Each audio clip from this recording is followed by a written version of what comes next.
Tolee, akkam jirtu hordoftoota Daminaatiik. Egaa arras viidiyoo haaraa tokko isiniif qabadheen dhiyaadhe. Innis egaa aappii waa'ee moobaayilii keessan dhibbantaa dhibbaa isinitti himudha jechuudhaani.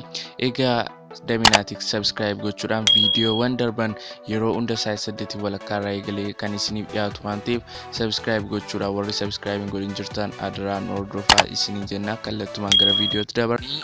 Aappichis maalidha jechuu dandeessu. Innis aappii My Android jedhamu kanadha. Egaa jalqaba installii gootu ergaa buufattaniitiin egaa aappii kana fayyadamnaa wal sobuun hin jiru. Waa'ee raamii moobaayilii keessanii Android versionii waa'ee kaameraa hunda isaayyuu kan lafa isiniif kaa'udha. Amma dhumaatti nu faana bu'aa hunda isaa isinitti agarsiifna jechuudhaani.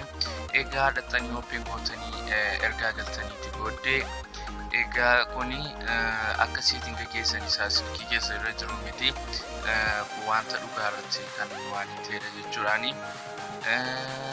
Egaa tini ooppiin ergaa gootanii booda dhaxxaniitu waan baay'ee of jalaa qaba akkuma isin argaa jirtan. Kana waa'ee silkii keessan akkaataatti isa kamitti fayyadamne iskiriinshuutii goona maal goona kaameraa information about waa'ee kaameraa keessanii kana hundadha jechuudhaani. Egaa malumaatti nu faana bu'aa isiniin jenna. Kun amma dhaqeen kaameraa informationii koobana baakiidhaan akkuma isin argaa jirtan 4.9dha. Frontiidhaan 1.9dha.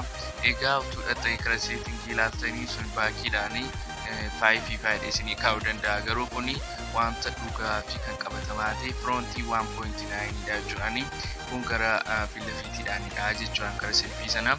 Inni kan biraa namootiin egaa amma waa'ee kan keessa raamii keessan ilaallachuu dandeessu. Raamiin kan koo egaa 1GB jedha kara seetingiitiin. Garuu asin akkuma isin argitan kana 947 meegaabaayiti GB tokkoon guutuu jechaadha. Egaa kuni fayyadamtanii naan sobuun hin jiru. Inni Android versionii sirriidha 8.1dha. Egaa kan biraatii namooti waa'ee silkii keessanii kan biraanii amma fakkeenyaaf densitiin isaa haayidha kan koo jechuun temperature isaatii jechuudha. Kana wal qabatee kan jirudha jechuudhaan. Kun egaa sobuu hin gaafatu. Egaa waan barbaadde irra kaachuu dandeessu akkaataa ittiin iskiriinshuutii gootanii ofiidhaa fi kan isa voolium gabbuusu isa baakii gidduudhaa fi isa ofii godhu jechuudhaani.